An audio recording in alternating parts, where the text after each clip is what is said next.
दोस्तों, ये बात उस समय की है जब राधा एक आईपीएस अधिकारी बन चुकी थी और उनकी बहन की शादी नजदीक आ रही थी। राधा अपनी बहन की शादी में शामिल होने के लिए बहुत उत्साहित थी।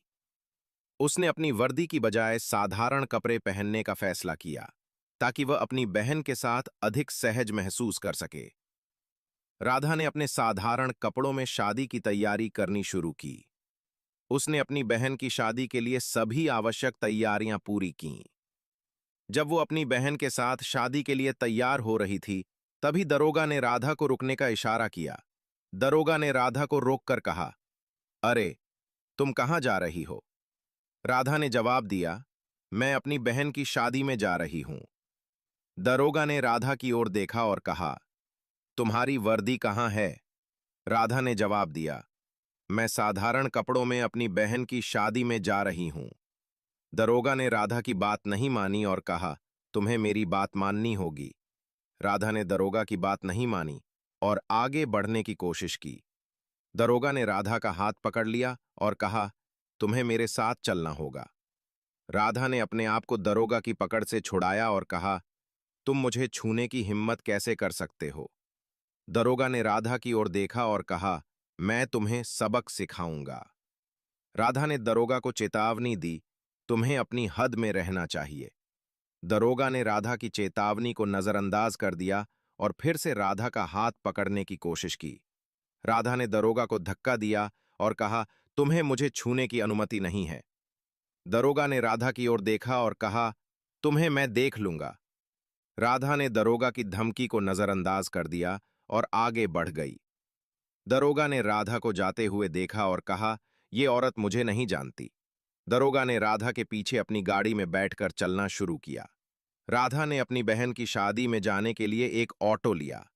ऑटो में बैठते ही राधा ने दरोगा की गाड़ी को अपने पीछे देखा। राधा ने ऑटो चालक से कहा, क्या आप मुझे इस गाड़ी से बचा सकते हैं?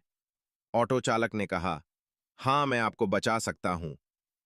ऑटो चालक ने अपनी गति बढ़ा दी और दरोगा की गाड़ी से आगे निकल गया। राधा ने राहत की सांस ली और कहा, धन्यवाद। ऑटो चालक ने कहा, कोई बात नहीं मैम। राधा अपनी बहन की शादी में पहुंच गई और दरोगा की गाड़ी को वहां नहीं देखा। राधा ने सोचा कि शायद दरोगा ने अपनी गाड़ी वापस ले ली होगी, लेकिन राधा को नहीं पता था कि दरोगा अभी भी उसके पीछे था। राधा अपनी बहन की शादी में पहुंचकर बहुत खुश थी। उसने अपनी बहन को आशीर्वाद दिया और शादी की तैयारियों में भाग लेना शुरू किया। राधा की बहन की शादी बहुत ही धूमधाम से हो रही थी और सभी मेहमान शादी का आनंद ले रहे थे। लेकिन राधा को अभी भी दरोगा की धमकी याद थी और वह उसकी ओर से सावधान थी। उसने अपने आसपास के लोगों से दरोगा के बारे में पूछा, लेकिन किसी ने उसे नहीं देखा था। शादी की खुशियों के बीच राधा ने अपनी बहन के साथ कुछ समय बिताया और उसे आशीर्वाद दिया। लेकिन तभी दरोगा वहां आ गया और राधा को देखा। दरोगा ने राधा की ओर देखा और कहा, तुम मुझे नहीं पहचानती, लेकिन मैं तुम्हें पहचानता हूं।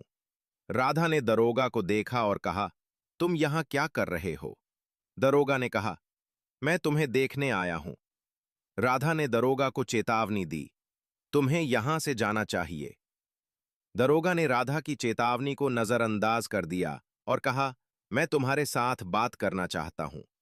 राधा ने दरोगा को कहा, मेरी बहन की शादी में कोई बात नहीं हो सकती। दरोगा ने राधा की बात नहीं मानी और कहा, मैं तुम्हारे साथ बात करूंगा। राधा ने दरोगा को धक्का दिया और कहा, तुम्हें यहां से जाना चाहिए। दरोगा ने राधा को देखा और कहा, ये औरत मुझे नहीं जानती। दरोगा ने राधा के खिलाफ कार्रवाई करने की धमकी दी। राधा ने दरोगा की धमकी को नजरअंदाज कर दिया और अपनी बहन की शादी में भाग लेना जारी रखा। लेकिन दरोगा ने राधा के खिलाफ एक योजना बनाई और उसे लागू करने के लिए तैयार हो गया। राधा को नहीं पता था कि दरोगा उसके लिए क्या योजना बना रहा था। राधा को नहीं पता था कि दरोगा उसके लिए क्या योजना बना रहा था। राधा की शिकायत पर कार्रवाई करते हुए वरिष्ठ अधिकारी ने दरोगा को सस्पेंड कर दिया और जांच के आदेश दिए। जांच में दरोगा की करतूतें सामने आईं और उसे बर्खास्त कर दिया गया। राधा की बहन की शादी सकुशल संपन्न हुई और राधा ने अपनी बहन को आशीर्वाद दिया। राधा ने दरोगा के खिलाफ कार्रवाई करने के लिए न्यायालय का सहारा लिया और दरोगा को सजा दिलाने में सफल रही। दरोगा को उसके किए की सजा मिली और राधा ने न्याय की जीत के रूप में इसे देखा। राधा ने अपनी बहन को बताया कि उसने दरोगा के खिलाफ कार्रवाई करने के लिए क्या किया था। राधा की बहन ने राधा को धन्यवाद दिया और कहा, तुमने मेरी शादी के दिन भी अपनी ड्यूटी नहीं छोड़ी। राधा ने कहा, मैंने अपने कर्तव्य को निभाया है। राधा की कहानी ने सभी को प्रेरित किया और दरोगा जैसे लोगों के लिए एक सबक के रूप में काम किया।